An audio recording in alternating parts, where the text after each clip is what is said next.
Bom, saiu mais um vídeo do acidente com a UPS e algumas atualizações do NTSB. Primeiro, a gente vai dar uma olhada nesse vídeo que já está aqui na tela, gravado com aquelas dashcam que ficam nos carros. Na maioria dos carros dos Estados Unidos tem isso, ele passava ali pelo local. Vamos dar uma olhada que tem alguns detalhes para te mostrar. Bom, esse é o vídeo. Eu já vou dar um zoom para vocês verem com mais atenção. É impressionante. E aí o pessoal começa a sair correndo aqui, claro, né? Vai sair dois homens daqui, inclusive um com coisas na mão. Esse cara do carro, ele ficou incrédulo, né? Olha aqui, o cara saindo até com, sei lá, uma ferramenta. Aqui tinha uma loja de pneus, eu também vou mostrar no mapa. Que, claro, deve ter contribuído aí para o fogo, enfim, daí ele vai embora. Olha em slow motion, depois eu vou aproximar mais a imagem. Que, cara, é impressionante. Juro pra vocês, é impressionante. Tão impressionante quanto aquele de Ware. Olha só, eu já vou pausar. Cara, que loucura. Deixa eu voltar aqui nessa parte então. Ó, repara que não tem o motor número 1, realmente caiu, o NTSB já tinha confirmado essa informação. A gente não sabe a questão do motor 2, não tem o motor 1. E o motor 3 está aqui, acho que era o único em funcionamento. Aqui, quando bate na rede elétrica, eu acredito, né? Uma, duas. Cara, é impressionante esse vídeo. Ele bate mais uma vez e ele começa a cair. Começa caindo não, já estava caindo, né? Aí bate mais uma vez, aí vem a explosão, ele gira e tudo, que é aquilo que a gente viu. Esse aqui é o cenário, só para vocês terem uma noção de como era antes, a imagem de satélite, e o que ficou depois. Mas não foi isso aqui, tá? Não foi isso aqui, é um rastro bem maior de destruição. Rapidinho aqui mostrar para vocês, então. Foi nessa região aqui, ó. A questão do... onde que estava essa dashcam, né? Bom, repara aqui, tires, né? Que significa ali pneu em inglês, o avião ali, enfim. Foi nessa região. Essa dashcam, então, ela estava instalada aqui, ó. Aqui, e o aeroporto aqui. Tem toda essa questão do prédio, que eu já vou comentar também, não sei se ele realmente bateu ali com os pneus, o que aconteceu. Tem essa questão se realmente o trem de pouso aqui, deixa eu pegar a imagem aproximada, essa aqui, ó. Se esse trem de pouso foi esse que bateu no galpão, não dá para saber, apenas uma suposição. Se foi todo esse suporte que eu também já vou comentar do motor, cara, que coisa triste. As imagens que o NTSB divulgou, olha o rastro. Isso aqui é tudo carro queimado, cara. É impressionante, cara. Impressionante. Aqui muito claro o trem de pouso, todo queimado. Você pode ver toda a estrutura do trem de pouso. Talvez seja asa isso aqui, não sei. Acho que é mais parte da fuselagem mesmo.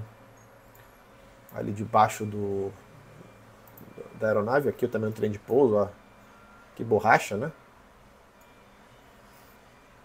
Cara, que imagens, hein? Que imagens. Aí o pessoal trabalhando, o pessoal do NTSB. O que dá para se falar que nessas novas imagens o avião realmente estava muito baixo, como já era de ciência, mas aparentemente até tinha ali um certo controle por parte do piloto. Claro que é impossível afirmar isso, apenas ali aparentemente. Só que diferente do caso até que eu comentei do America 191, que ele estava totalmente descontrolado, aquele caso que já é conhecido, de 1979, o UPS ele atingiu construções e pode ter sido esse o motivo dele acabar depois girando para a esquerda, depois desse toque. Se fosse um campo aberto, inclusive tem um campo aberto mais ali para frente no mapa, talvez ele teria a possibilidade de fazer um pouso forçado, mas tudo isso, claro, são apenas opiniões. Quem vai investigar é o NTSB. Como eu já havia comentado, a falta de empuxo para levantar o avião também pode ter sido a causa principal da queda em si. Sem o motor número 1 que está evidente aí, e possivelmente o 2 que foi atingido e acabou falhando, ou seja, ele ficou apenas com um motor, levantar o MD-11 carregado de combustível, não sei se tinha carga, eu acredito que sim, com apenas um motor, era praticamente impossível naquela situação. Lembra mais o caso do Air India, que também perdeu a sustentação, do que o caso do América em 1979. Se tivesse com os dois motores em pleno funcionamento, sem outros danos estruturais, que eu acredito que teve também outros danos estruturais, tudo indica que o MD-11 iria conseguir voar e o acidente não teria acontecido, mas lembrando, apenas uma suposição isso. Com esse último vídeo é bem nítido que o MD-11 ele estava tentando subir. Óbvio, aquele telhado destruído no galpão talvez tenha sido atingido pelo trem de pouso da aeronave ou de repente restos do motor que caiu ali. Não dá para ter certeza ainda, tem que esperar a investigação, mas apenas uma hipótese que eu estou colocando aqui. Ele realmente bateu ali nos fios de alta tensão, como você pode ver no vídeo, que é o mais nítido que a gente tem até o momento. O NTSB já confirmou que tem gravações de câmeras de segurança do próprio aeroporto, só que assim, não foram divulgadas e eu acredito que também não deve ser divulgadas no caso, pelo menos nesse primeiro momento. Aí vai depender do que o órgão responsável lá achar que deve fazer. A notícia é que o NTSB informou em uma coletiva de imprensa que o gravador de voz da cabine e o gravador de dados foram encontrados com alguns danos devido ao fogo depois da queda. Inclusive também já divulgaram a imagem dos gravadores. Como a sede do NTSB não é tão longe, em breve deveremos ter aí alguns dados os preliminares sendo divulgados. Os gravadores eles são projetados para aguentar não só o impacto, mas também um calor desse incêndio que aconteceu lá com a queda da aeronave. Também foi informado uma área de 800 metros com destroços do jato. Por isso que aquela imagem que eu te mostrei do satélite é onde está a maior parte dos restos da aeronave, carros, enfim. E hoje, dia 6/11, vai ser realizada uma nova coletiva de imprensa. O relatório preliminar costuma sair normalmente ali até 30 dias depois do acidente. Pode demorar um pouquinho mais, mas normalmente é até 30 dias. O número de mortes acabou subindo para 12 até o momento, mas tem sim pessoas desaparecidas. A UPS confirmou ao NTSB que não houve atrasos na manutenção daquela aeronave antes da decolagem, apesar de alguns dados iniciais darem ali a entender um atraso de 2 horas. E se sabe-se também que a aeronave ficou 6 semanas parado para uma possível manutenção. Ainda não está bem claro, mas não ia deixar 6 semanas uma aeronave parada. Claro que a parte da manutenção será muito investigada, mas muito investigada, porque cair um motor não é algo corriqueiro na aviação. Eu vou te contar outros casos agora, nesse mesmo vídeo que você está assistindo, beleza? Eu vou dar um panorama geral de alguns casos onde os aviões perderam os motores. Por mais que seja algo raro, sim, infelizmente já aconteceu algumas vezes. Algumas vezes os pilotos conseguiram salvar o avião e outras não. Eu vou começar do mais novo para o mais antigo, em 2011, da Omega Aerial Refueling Service, o voo 70, um Boeing 707. Esse avião era de reabastecimento em voo, e uma decolagem apenas 20 metros acima do nível do solo. O motor número 2 caiu da asa esquerda, com fragmentos que atingiram o motor número 1. Os pilotos ainda conseguiram colocar o avião no solo, que acabou passando reto e parou em um pântano. Não tivemos mortes nesse ocorrido. O NTSB determinou que a principal causa, a provável causa, foi uma falha de uma peça de fixação que era suscetível a fissuras por fadiga e deveria ter sido substituída por uma versão mais recente e resistente. Outro fator foi o registro de manutenção errada realizada pelo proprietário anterior da aeronave, que indicava a instalação dessa nova peça, mas não havia sido feita. Em 2007, Nationwide Airlines, o voo 723, um Boeing 737-200, esse é o caso, na minha opinião, mais parecido com o que a gente tem até agora do cenário da UPS. Durante a decolagem, o motor número 2 se desprendeu da asa. Mesmo assim, o piloto conseguiu decolar, gastou combustível e pousou em segurança, salvando os 112 ocupantes da aeronave. O relatório final do acidente afirmou que, devido a um parafuso com fadiga pré-existente, o motor simplesmente caiu durante a decolagem, tudo isso devido a uma instalação inadequada do parafuso. Indo para 1993, Japan Airlines, voo 46E, um cargueiro 747 da Japan Airlines, operado pela Evergreen International Airlines, teve uma emergência após a decolagem de Anchorage, no Alasca, a cerca de 2.000 pés, devido à separação do motor número 2, uma possível fadiga do pilone do motor. Pilone já é tradução para o português, tá? Em aviões comerciais tem como função fixar os motores sobre as asas ou na parte traseira da fuselagem. Esse avião em questão pousou em segurança, mas você vai ver que isso não é muito comum de acontecer. Eu vou contar em breve também, mostrar algumas fotos sobre esses tais pilones, ok?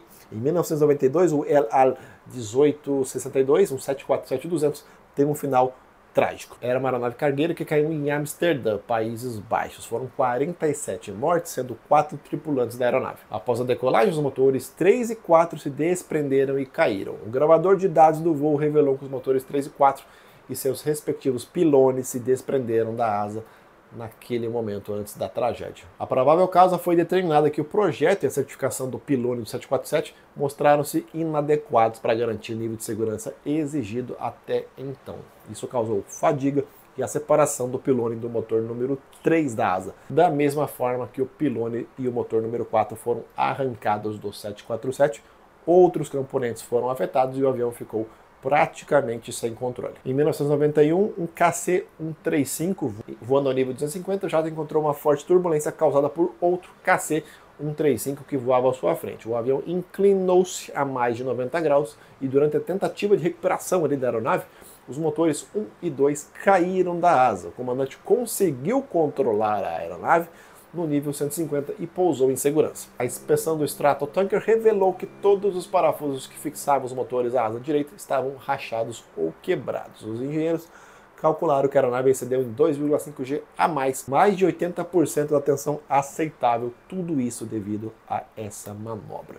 Em 1991, China Airlines 358, um Boeing 747-200, também cargueiro. Após decolar de Taipei, o motor número 3 se soltou da asa a cerca de 5.000 pés. O comandante ainda tentou retornar ao aeroporto, mas sem sucesso. Foram 5 vítimas. O jato também era cargueiro. Foi constatado que o motor número 3 se desprendeu durante a subida inicial após uma ruptura do pilone devido à presença de fissuras por fadiga. Como no caso do El Al, o motor número 3 colidiu com o motor número 4 e a tripulação não conseguiu manter o controle da aeronave, pois justamente afetou outras partes, não somente a questão dos motores. E teve um caso aqui no Brasil, em 1987, com a Transbrasil Boeing 707, o Tango Charlie Papa. Era um voo de passageiros que decolava ali de Recife. O avião teve um apagão no motor a cerca de 8.000 pés. A tripulação pousou então com 3 motores e o que eles não sabiam que um dos motores simplesmente tinha caído do 707. Adivinha o que descobriram?